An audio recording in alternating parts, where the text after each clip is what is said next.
Hello, and welcome to episode 262 of the TEW 28 Challenge Run. This is going to be the first Raw since the Money in the Bank Premium live event, which was last weekend, I think. IRL time. I know it was last weekend in the game, but in the game it was only yesterday, but IRL it's been a week.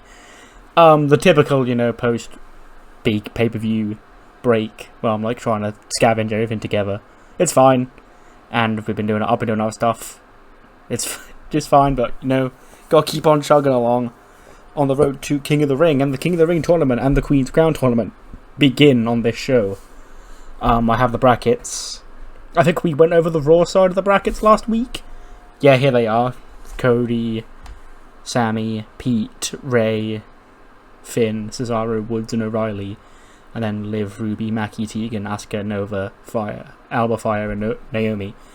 And then I have the SmackDown side. We haven't officially announced the SmackDown side yet, but obviously when I share the graphic later on, as people win matches in advance, you'll be able to see the SmackDown side there, so it's fine.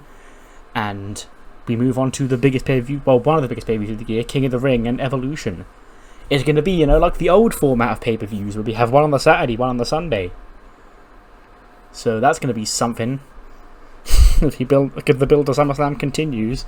And of course tonight, I advertised it if you've been looking at the community page. The royal coronation of Miss Money in the Bank, the inevitable future Raw Women's Champion Charlotte Flair, and her knighting of Lady Jordan and Sir Reginald. Without any further ado, let's jump straight into the show. But we kick off with the World Heavyweight Champion. Big E retained the belt. He was the first person to pin the Nigerian giant Omos back at Money in the Bank. He planted him with the big ending. 1, 2, 3. Big E's still the World Heavyweight Champion. We've got Kofi and Woods in the ring. As Woods ain't wrestling until next week in King of the Ring. So he's here, him and Kofi are here to gas up and introduce the World Heavyweight Champion, Big E, after his impressive win.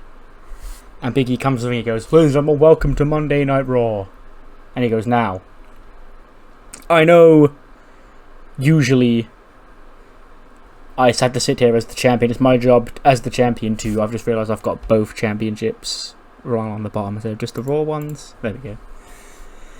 It's my job as the champion to wait to see who my next challenger will be at the upcoming pay-per-view. And in this regard being King of the Ring. Now, after defeating the Nigerian giant that is Omos, being the first person to pin him back at Money in the Bank, and with most of Raw's top superstars being occupied for King of the Ring, Alexa actually came to me.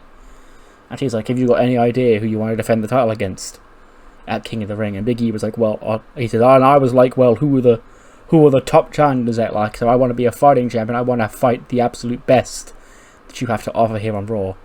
And then when she explained to me that everyone was in King of the Ring, I was like, "It's all up to me. I get to make the decision. So it's up to me. I could either take the easy way out, which God knows I ain't got no elbow in my body. I ain't got no way of taking the easy way out. If I'm the World Heavyweight Champion, I'm being the best damn World Heavyweight Champion I can be, and that's by beating the very, very best that this business has to offer." So that brought me to my conclusion.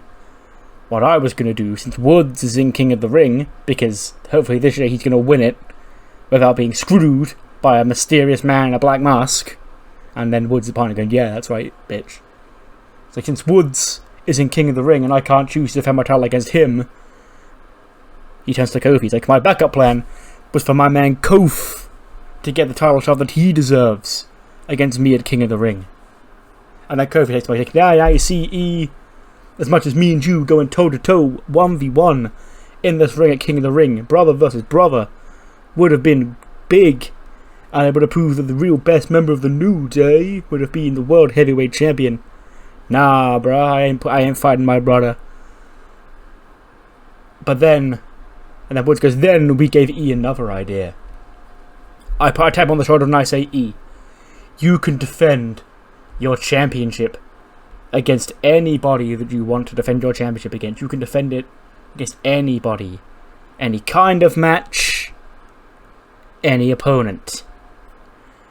And I tap him on the shoulder and I whisper in his ear, I go, "E, what is the one match, the one dream match you would pick if you could face anybody?" And Biggie sort of grins and he goes, "Well, we all know me as the World Heavyweight Champion. It's my duty to defend my belt against any and all comers, and they don't come much bigger or better than the man that I picked. Because at King of the Ring, I volunteer myself to defend my championship against the one, the only, Goldberg. That's right, Goldberg. I don't want to see 5-star classics. I want to see two big men bumping me in the main event of King of the Ring. So what do you say, Bill, if you're watching at home? Come to Raw and give me my dream match. I'm giving you this world championship opportunity, Goldberg. And it's opportunity for me to have my dream match. Don't let me down. So yeah, if Big E gets to pick an opponent, we all know who he's picking. He doesn't want to see your 5-star classics. He wants to see two big men bump me in the match at King of the Ring. So he's calling out Goldberg. We haven't seen Goldberg in this save since 2020. It's been nearly 2 years since we saw him. He lost to The Fiend at Extreme Rules. So I could tie up that loose end that real life gave me. But I need him for something else. So I thought I might as well do the Big E Goldberg match because I love Big E and he deserves to get whatever he wants. So it's up to him. It's up to Goldberg whether or not he will accept the challenge. But Big E's laid the gauntlet down. Big E versus Goldberg is his challenge made for King of the Ring. Speaking of King of the Ring, the tournament is set to begin in a minute. But first, we are reminded that our good friend Veer Mahan is coming to Raw. And we kick off the King of the Ring in a big way. In 17 minutes 28, I'm doing two King of the Ring, 2 Queen's Crown per show. So I do actually get to give the matches decent time. So this gets 17 minutes 28. And it is Pete Dunne who advances in the King of the Ring. He beats Rey Mysterio with the bitter end in 17:28 to get an 87. Rey gets an 83 and a Pete gets an 82. So a nice hot banging opening match of the King of the Ring tournament and of Raw. But after the match, William Regal takes the microphone. And he says, "There you have it. Our issue, Cody Rhodes. We are going to have to agree to disagree. We can't keep up this squabble forever. Because the Regal Coalition, quite frankly, are getting tired of your nonsense. We've got other stuff to focus on, like making sure that Pete becomes the British King of the Ring and he advances to SummerSlam to become the first English World Heavyweight Champion. Dudley Davis is still going to become the Cruiserweight Champion. Florence is actually going to be in her debut match later on this very show. We don't know who against yet, but that's up to Alexa Bliss to decide, of course. Now, of course, you may have come up short of Money in the Bank against you, Cody and Dustin, but that by no means that you're the better men. It just means you got luckier on the day. And behind them, we see the Blitzkrieg boys. We see Ilja Dragunov and Connors. And they sort of turn around and go face to face with the Blitzkrieg boys. And then Walter, instead of, being hostile, he sort of just stands there, looks at Regal and just puts his arms behind his back, does the Imperium pose, and Regal sort of nods his head in appreciation. And the two finally shake hands. And all of a sudden, these two empires here were at war. They were at heads of each other. Could they now be as one? We then cut to Alexa's office. There's been a refreshing of some of the pictures, in case you haven't been able to tell in the week I've been away. Some of them I made, some of them I didn't. The logo here I didn't make. That was sent to me, and I just thought, yeah, I'll just make a stable with these two in it, just so they can have the Bliss Fits logo. But 90% of the new faces that you see, I did make, and they're all in TEW Hub Discord if you want them. And yeah, we go to Alexa's office, and Nova walks in. She's like, I shouldn't be, because I'm like one of the hottest acts on Raw right now. But I was actually kind of surprised you did actually put me in the Queen's Crown tournament, Alexa, because you seem to have it out for me. And Alexa's like, well, obviously I wanted to make sure we had the best Queen's Crown tournament bracket possible, silly. I mean, you're against Asuka, so you might not get very far. But hey, at least I put you in it.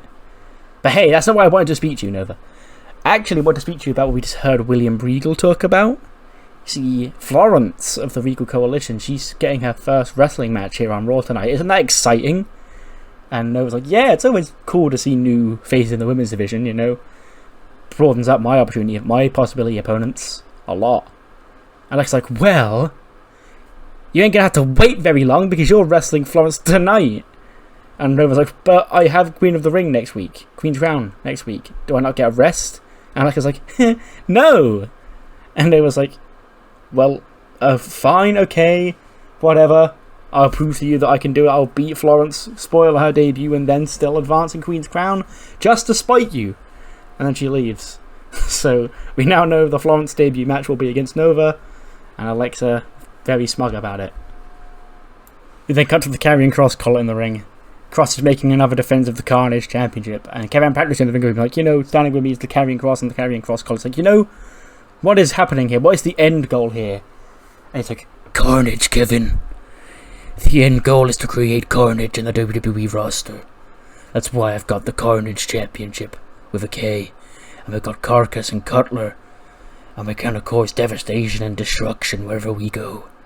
And Kevin's like, well, you seem to be a man down. What happened to that other guy that was here last week? He's like, I don't know who that was. He's not one of us. He hasn't got the tenacity, the ferocity that we have. It's not very personal, kid, but you don't have it yet.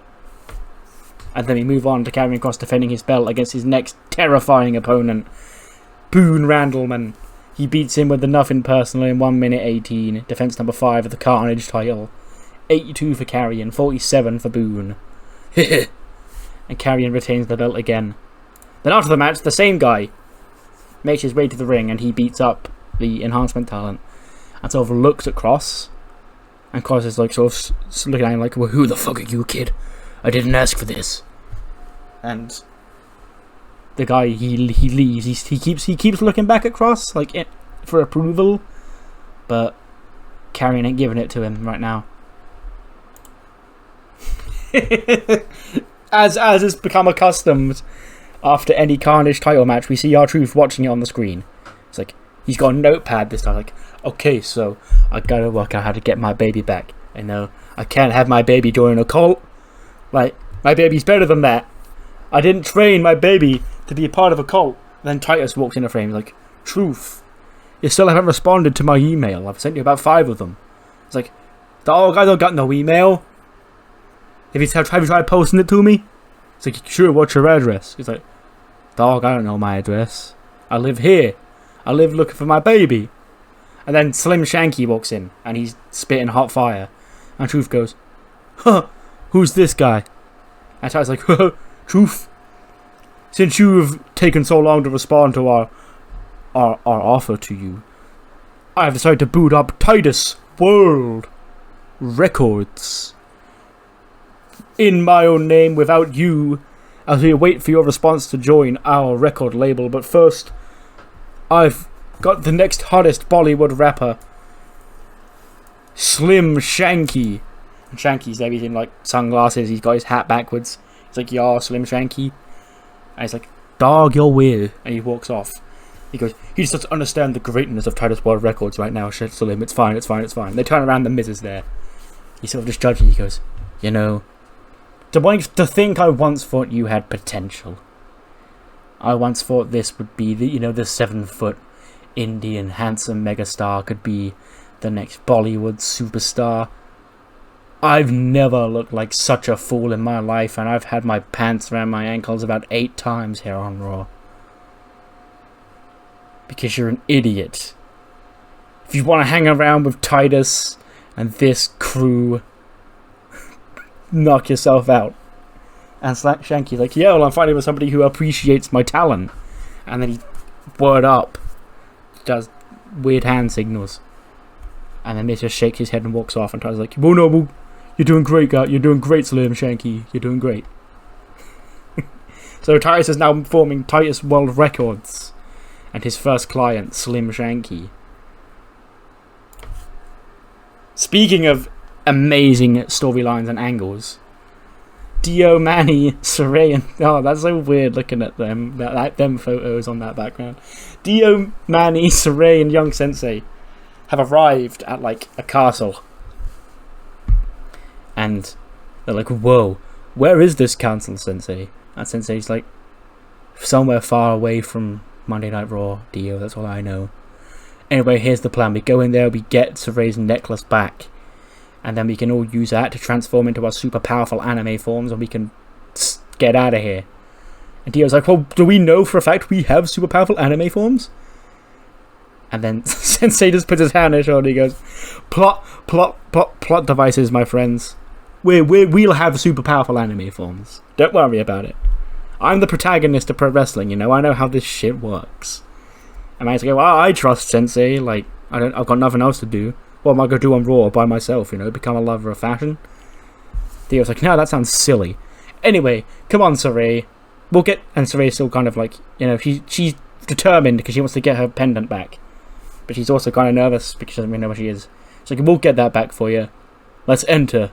And Dio leads the way as the four of them begin their quest to retrieve Saray's pendant.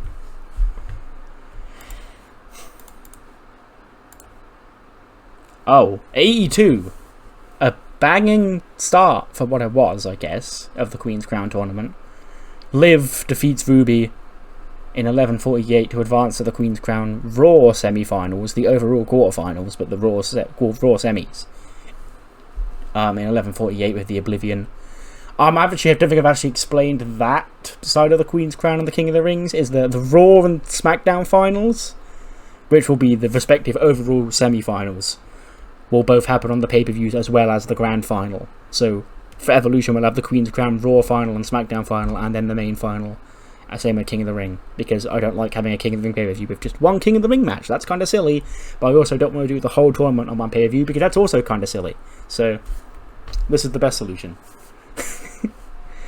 73 for Liv, 71 for Ruby. We didn't really get time to hear from him last week, or at Money in the Bank, because he was in Money in the Bank, but Intercontinental Champion Angel Garza is out on the town. It's after Money in the Bank, so Dick's like, honey, it's so sad that you didn't win the briefcase, but no matter, I arranged you an Intercontinental Championship celebration. And they just go out partying on the town. Garza walks in a bar, sees a bunch of, like, older women, let's call them. And I'm not going to call them what he'd call them, obviously, but the implication is that they are MILFs. And those are the ones who distracted him. And he tries to get as many of their numbers as he can because, what can I say? He likes MILFs. 68 is actually not a bad rating for this, considering I had to keep Nova strong, and they're not the most over, and this Florence debut. Obviously, Florence is going to win her debut match here on Raw, but it's because of some more Ivy Nile shenanigans outside of the ring. She doesn't get involved. She just sort of wanders around, stands at ringside of her hands folded, and just her presence is enough to distract Nova. And then Florence plants her with her finisher, 9:28 to win. 72 for Nova, 51 for Florence is fine. But Florence is on a roll. This is a funny match to look at happening on Raw with these two people and these names. But anyway, after the match, Nova's getting up. And then she's like, give me a microphone. It's like, Alexa, look, I know she didn't actually do anything, but you know what you're doing sending her out here. Like, come out here, bitch. Like, what is the problem here? And Alexa comes out on stage, like, again, Nova, like, I'm sorry, like, I'm sorry if you think there's something going on here, but maybe Ivy's got a problem with you and I don't, because she's her own woman. Just because she works for me doesn't mean that I tell her anything to do. So maybe you should take it up with her instead of me. Maybe you're just getting a bit angry that things aren't going your way right now, Nova. And I was like, you know what? I'm actually glad you did come out with her, though. Because you seem to think that you've got the one up on me by putting me in this match a week before my Queen's Crown match. You know, and trying to attack me. In fact, I invite you both to the ring to try and attack me. Because A, I feel like I can take you both on. And B, there's something you may have misjudged about this situation, Alexa. And Alexa's like, what is that? She's like, well, you're obviously not very good at timekeeping for somebody who's supposed to be a general manager. Because if you were good at timekeeping, that would remind you to take a look at the calendar, you know, how many days have passed between events. And Alexa's like, well, what do you mean? What do you want about? And she's like, oh, I don't know, it's been roughly just over 4 weeks. Which means, I reckon 30 days are up now, is what I'm saying. Then Bianca Belair's music hits. Her 30-day suspension is over. Alexa's like, oh fuck, I forgot about this. Bianca's storming to the ring. She's not even take her time to just twiddle her hair around and do her proper entrance. She's just pulling her earrings out. She's ready to whoop that ass. And she's storming to the ring. Ivy sort of gets out of the ring to try and protect her. She gets whipped with a braid. And maybe KOD'd on the outside. And then Bianca's got Alexa cornered. Nova's one side of her. Bianca's now coming in the other side. But all Alexa can do is retreat through the back of the ring. Like, the visual is Bianca's facing Alexa on the right, Nova on the left, where Nova's looking towards the ramp. Bianca's got her back to the ramp because she's just come into the ring. Obviously, Alexa's in the middle, and then she just slips out behind, towards the front row on the other side of the ring to avoid the beating that she's supposed to be getting. But also, they're not allowed to put their hands on her because she's the GM, so... But Bianca's back, basically. She's served her 30-day suspension for... I think just whining. I can't know exactly what it was that Bianca got suspended for, but Alexa took some issue. I think it was just wanting to get booked on Raw. Ludwig. He's taking down the generic mask that he had, and he's putting El Generico's mask up in its place, and he's like, finally, I have the mask to... This is the greatest mask in the history of wrestling to display on my ring in my house. But my work here is not done. There are so many precious artifacts lingering around that Raw roster, and I will not rest until they are all in here. That includes masks, that includes jackets, and that especially includes championships. So Ludwig, not content just with El Generico's mask hanging in his wall, he wants other stuff. What kind of a collector would he be if he got one item and then that was it? 100 rated segment. Out come the grand jury. You think you know me, ha ha ha, you never did. All that. But we now know another member of the group that is Sonya Deville. So it's Edge, Randy, Priest, Sonya, Julia, and Scarlett coming out. And then the two hooded men who haven't unveiled themselves yet. And Edge is in the ring, the lights are down, and he goes, well, there you have it. The grand jury's quest for total domination here on Raw is officially in motion. You see, Julia and Scarlett, they are the coal that we are going to turn into diamonds, because they were tired of being disrespected and thrown to the wayside where they were, and we're going to turn them into the stars that they should be. But when they become the tag team champions on their own merit, we still need that leader, that strong female leader here in the grand jury, and that is what Sonya Deville, the most disrespected women in this entire division, is one to take us forward. And now, obviously with Sonya setting her sights on championship goal, that got all of us thinking, us boys have got to step up our game. Me and Randy specifically have to step up our game. So, the ultimate goal of the grand jury is simple. We are done recruiting. Our new focus. Now we've got strength in numbers. Domination. And that starts at Evolution, when Sonya Deville defeats Rhea Ripley to become the new Raw Women's Champion. That starts when me and Randy become champions once again. When it starts, who knows when it's going to stop. That's when Micah runs out. She's still pissed off at Julia, being in the group. And she gets in Julia's face. And it's like, I'm sorry, this is for the grand jury only. You got left behind in Julia's past, but when she realised she needed to make a move for the future. You go and find your old friend Asuka, and you go and tell her what your problems are, okay? Then Rhea Ripley's music hits, and out comes the Raw Women's Champion, and she, of course, now has an issue with Sonya Deville. And then we get a tag match. It's going to be Micah and Rhea against Sonya and Julia, I believe, is the team. I don't think it's Julia and Scarlett. I think Sonya is wrestling. Yeah, Sonya and Julia. Okay. And then in an 82 rated match, Sonya and Julia of the Grand Jury do pick up the win. Rhea Ripley, Sonya Deville pins the Raw Women's Champion. I know it says she submits Micah on the sheet here. That's not what happens. Sonya Deville pins Rhea Ripley. We ain't fucking about here. We want to establish really quickly that this is a threat to the Raw Women's Championship. Rhea gets an 88, 74 for Julia. So Julia actually outscored Sonya. That's weird. And 65 for Micah. But yes. Sonya Deville versus Rhea Ripley. A doubly official for Revolution. Now she's scored the pinfall over her. And the Grand Jury's quest for domination is very much beginning. And that's going to continue after the match when Sonya, Scarlett, and Julia are going to assault the two women. And they're outnumbered, of course. Then the lights go off. And they come back on, and the Fiend, Willow, and Susie are stood there. And Susie's like in the face of Sonya Deville.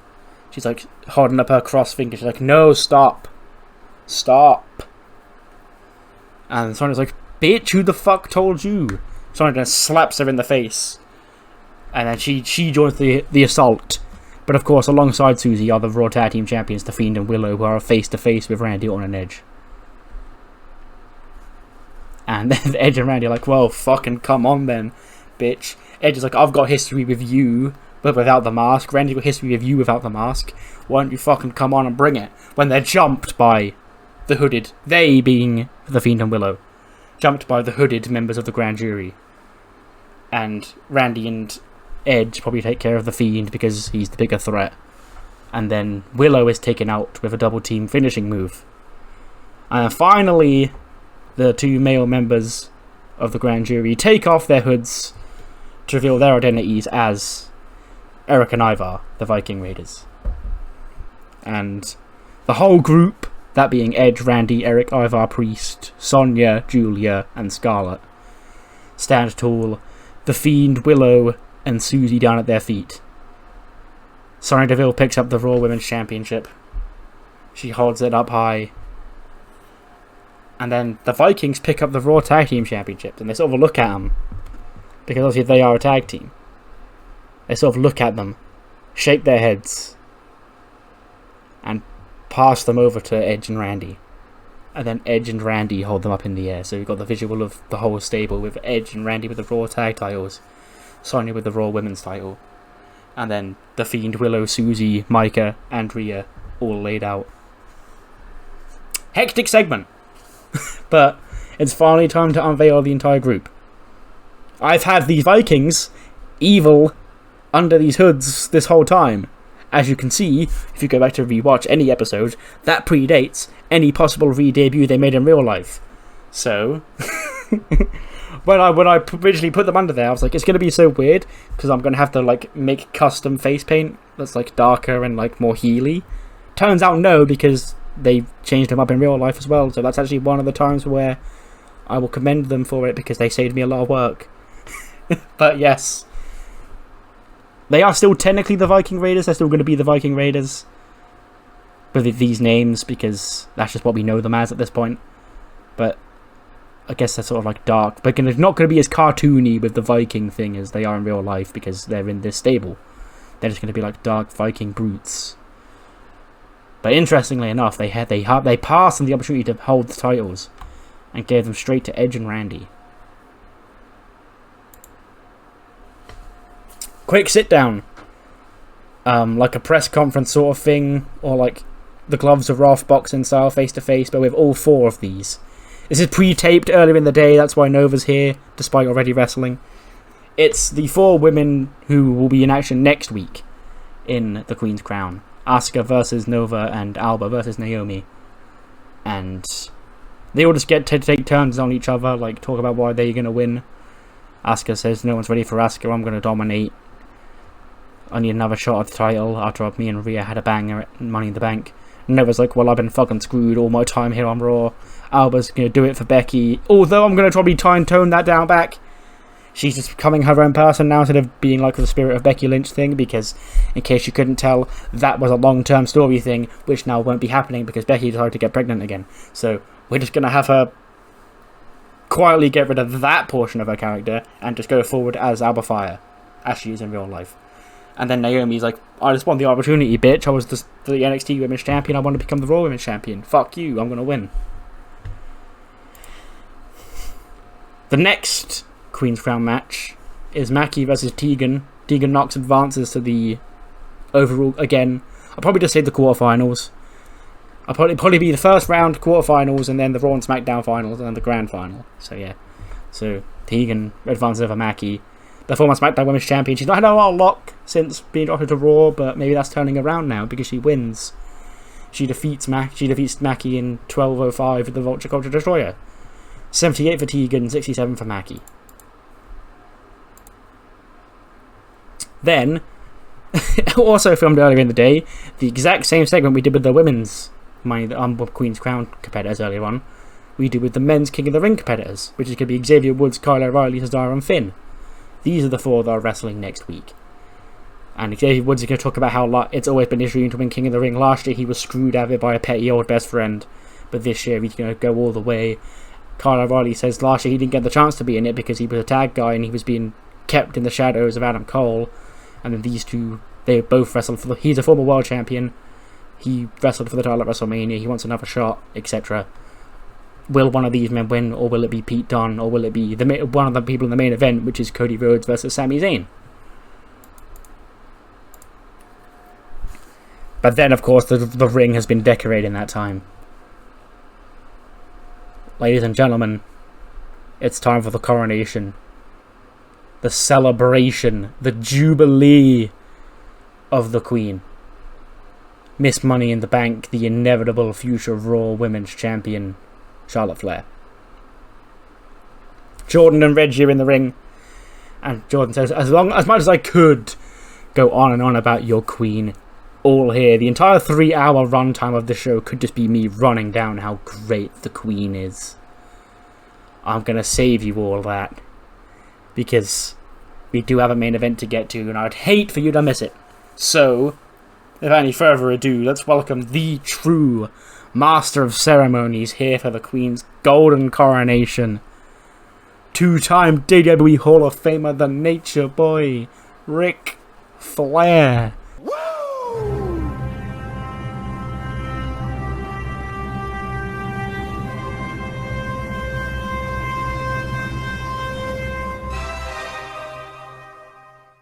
Out comes Ric Flair, and he comes strutting down in his suit, slapping himself, you know, what Ric Flair does.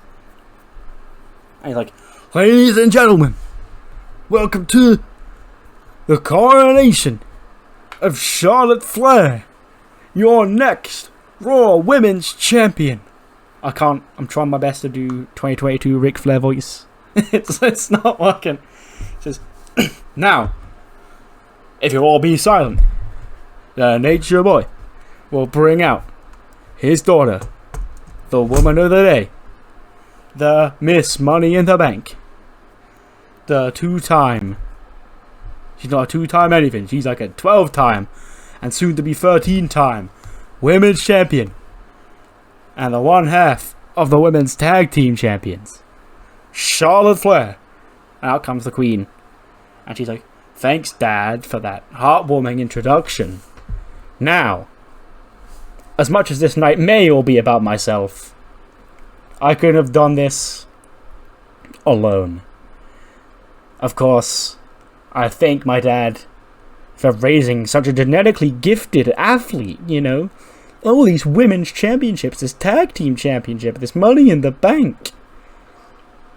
And it's not all about me, it's about my loyal subjects, Reggie. And Reggie like steps ahead. That's funny. Like, you've not really done anything for me, but I appreciate your loyalty to being my concierge, you know, being at the Queen's beck and call and having her best interests at heart. And you know, that kind of loyalty doesn't go unnoticed. And she pulls out like a sword or something. She's like, so now, Sir Reginald of Charlotte Flair's court, you are now Sir Reginald. And then he's like, oh shit, based. And he steps back. He's like, Lady Jordan, my partner in crime, my women's championship cohort. In fact, as much as I could have won the tag team championships all by myself, because trust me, I am that good, it would be looked down upon. So, not only did I pick Jordan because she could get the job done as my tag team partner, I picked Jordan because I could mold her into a diamond. And I'm doing just that. What a great, great lackey she's been for me. And then Jordan sort of looks confused when she says lackey. But then she's like, actually, nah, fuck it. I kind of am. I got a fucking belt by being with Charlotte, so it's fine. It's like, now, Lady Jordan, you two are one in the Queen's court. Now, enough about those two. Let's talk about me. Because on last night at Money in the Bank, I proved you all right. I am now the physical embodiment of your inevitable next Raw Women's Champion. You can boo all you want. It's happening. It's happening. Like, I could call out Rhea Ripley right now, win this belt right now, the second. So I'm going to spare you that. Because I want to see the fear in the other champion's eyes, knowing that I could cash this in literally any second and become the champion. That is what keeps me up at night. That is what really makes me happy. Now, as much as I could stand here and talk about myself all day, even I could get bored of my own voice every now and again. So that's why some of our guests on the ramp here, there's a microphone on the platform. You take turns in speaking your praise on your queen. And the first up is she's a blonde girl. It's like, oh my god, Charlotte. Hi, it's me, Erica. I was like your best friend in high school. And she's like, oh yes, I remember. Erica, how are you going to praise the Queen? She's like, well, I kind of get that you sort of like abandoned all your friends from high school because you became so successful. And like, I appreciate it. I appreciate just knowing you, Charlotte Flair, because I can tell my friends nowadays, you know, the ones that didn't abandon me, that I get to know Charlotte Flair. So, thank you, Charlotte. I truly am appreciative of your existence and getting to know you. It gives me that cool story, you know. My claim to fame is that I was Charlotte Flair's best friend in high school, even if we're not friends anymore. That's my claim to fame, Charlotte. You make my life so much better. Thank you. It's like, wow. Give it up for Erica, ladies and gentlemen. What a heartwarming speech. Who's up next? He's like, some guy walks up like, hi, my name's Simon. It's like, Simon, how are you going to appreciate the Queen today? Like, well, I was also in your high school, but like, I wasn't your friend, but I was like, I always admired you. I always had a crush on you the whole time, and it's just so great to see you finally becoming the great woman that I knew you could be, Charlotte. Please return my calls. And Charlotte's like, well, that's enough out of Simon. That's enough out of Simon. I think we've got time for one more. You there, lady, step forward. And it's some young, aspiring professional wrestler. It's like, oh my god, Charlotte, my name's Regina, and like, watching you in NXT, like, inspired me to become a professional wrestler, so I'm going to be the next Charlotte Flair, and it's going to be so awesome, and maybe one day I'll get the chance to wrestle you here on Raw, or maybe at WrestleMania, but it's going to be so great, because, like, you're such a great, you're like the greatest women's wrestler of all time. And Charlotte's like, wow, thank you, Regina. Maybe I still plan on being here in 10 years' time, so maybe if you are good enough to cut it in WWE, which not everybody is, hon, don't get your hopes up, not everyone can beat me, maybe we'll get a chance to face each other. But for now, just sit down and enjoy the rest of the ceremony. Now, of all those great claims and great speeches from all our guests, give them a round of applause. I think it's time we need to wrap this up, so once again, 3 cheers for your queen. Hip hip. I said, hip hip. Crowd just keeps booing, doesn't give her a hooray. It's like, I'm going to give you one last chance to show me the respect I deserve.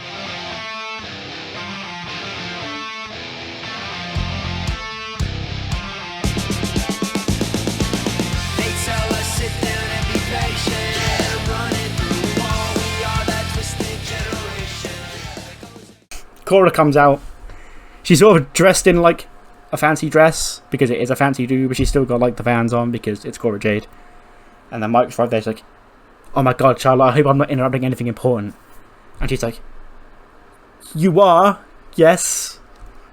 And Cora's like, well, I heard this Regina girl speak, and, like, it made me want to come out here because, obviously, I, as a young, up-and-coming professional wrestler, herein, I made it to WWE.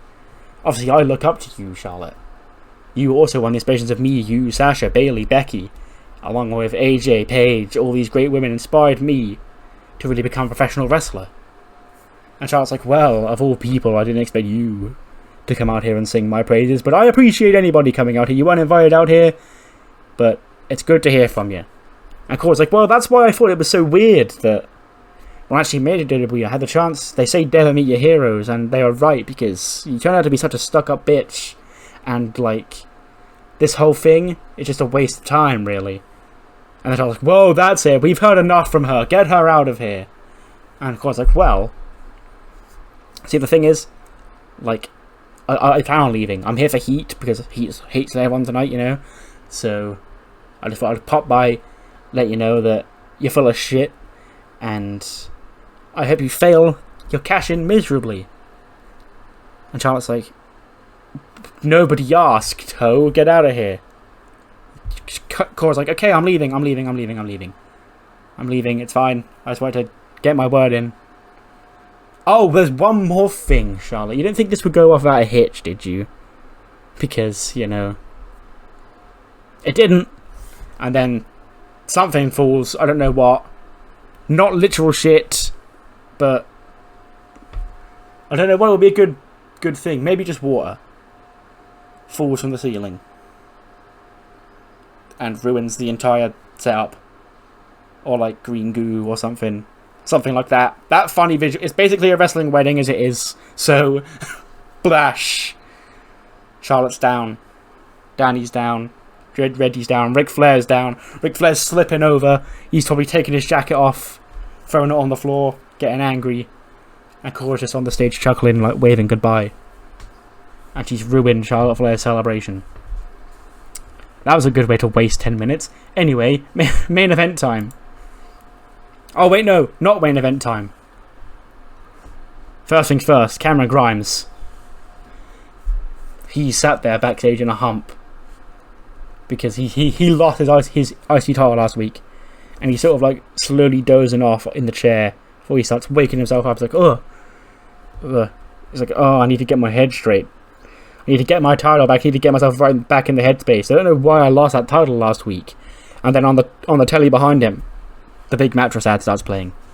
And Jira's like, you can buy a big mattress for best night's sleep. Look at this satisfied customer. And Grimes just watches it. He just staring a hole through the television, shaking his head, because he knows this is a scam. These don't really work. He tried it last week and he lost his IC title. This is a scam. Grimes is going to expose the sham that is Big Mattress Inc. Wrestling has more than one royal family. Cody makes his entrance for the main event. King of the Ring, Cody Rhodes, takes on last year's King of the Ring winner, Sami Zayn. Okay. 94, as you do, just casually, Cody Rhodes eliminates the current King of the Ring in the first round. He defeats Sami in 1925 with a Crossroads. Sami gets an 85 and Cody gets a 93. And adrenaline in his soul. I guess the feud between him and William Regal's boys isn't over just yet, because he's going on to the next round where he'll face Pete Dunne. But for now, tonight's Raw show ends at a 95. That's fine. That's fine. That's fucking great. 94 rated opener, or main event, 87 rated opener. And a lot has advanced here. Big E versus Goldberg has been challenged. The Real Coalition and Blitzkrieg, you know, could be the same. They could have become one united army. Charlotte Flair celebration. A lot of fun. One of the funnest segments I've done. Hopefully you didn't think it was that much of a waste of time, because I did enjoy doing it. But yes, what happens after this? It's time for Heat.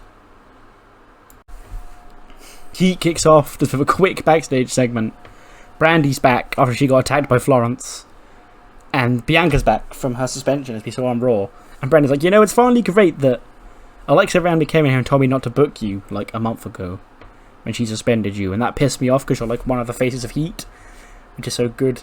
So I'm actually going to book you right now in the main event tonight. You're going to face Shotzi from SmackDown. I know she's another babyface, but whatever. It's fun. It'll be fun. Like, Shotzi wanted the opportunity, and I'm going to give her the opportunity against you in the main event tonight. And Bianca's like, girl, that's going to be great. Banger. Opening match. Quick. 6-woman tag. Cora Jade and Double Trouble defeat Ember Moon, Mia Yim, and Elektra Lopez. Cora Jade pins Elektra. 44 for Kelsey, 57 for Anne-Marie, 42 for Cora, 40 for Elektra, 63 for Ember, and a 64 for Mia Yim. Yeah, Cora said she was here for Heat, so had to get her on the show. And she teams with these two. These are three babyface young women on SmackDown I want to help build. So let's give them a win. I've double booked Mia Yim. Oopsie. I don't think this was supposed to be Mia Yim. Who was it supposed to be? Indy? No. I can't remember. It wasn't supposed to be. It was definitely not supposed to be Mia Yim. Because she was in the opening match. And I booked that match first. So I don't know why. And I feel like I already booked. I know Mia Yim's been losing a lot because she's on her way out of the company, but this isn't. I didn't intend for her to be here. But anyway, Mandy wins. It's fine. 58 for Mandy, 65 for Mia. We then just get the announcers, which are Tom Phillips, Kingsley Queen, and Lita. And Sasha comes out, like, no music. She just walks out, gets in Lita's face. She's like, bitch, what the fuck? And Lita's like, what? You know what? Fucking Money in the Bank, whore. What are you doing? Thinking you're getting involved in my business, huh? And Sasha sort of just shoves Lita down. And then she's like, you sit there, you sit behind the desk, and you do your goddamn job. You don't get involved in this business because you're retired. You're retired, Mickey's retired, Trisha's retired, all of you are retired. Just leave me, the current era, and the future generation to do our shtick, and you call it from behind the desk. And Lita's like, well, okay. Random tag match to get Platinum Princess as a win because there was no room for them on Raw this week. Skylar pins Sloane. They're actually doing decent ratings-wise now, which is why I keep booking them. They've sort of become the Heat workhorses, really. I think they're in a match on Heat every week, basically. Which is fine, because they'll pop up back on Raw when I need them. 65 rated main event. Thank fuck that's only a swollen calf muscle. But that is why it was so bad, because they'll say that Bianca swelling up her calf muscle was what caused it, and apparently the crowd was bored. But yeah, 84 for Bianca, 72 for Shotzi, just a fun match. KOD, she wins, gets her first win back on Heat, and won't miss any time with that injury. She'll be able to work through it, and it'll be over in about 3 days, so it's fine. 66 rated match show. Heat doesn't really matter. What does matter is what you thought of this, and Raw, and more specifically Raw. So do let me know what you thought in the comments below, and I'll see you next time for SmackDown's first show after Money in the Bank, where we will discuss the return, the big return that happened at the end of Money in the Bank, if you've already seen it. If you haven't, I've already spoiled it on the community page and announced the main event of King of the Ring. Well, the main event of King of the Ring is actually the King of the Ring final, but the WWE Championship match. So if you don't already know, avoid the community page and go watch Money in the Bank. If you do know, then you know who it is. And we'll be hearing from him on SmackDown. See you then.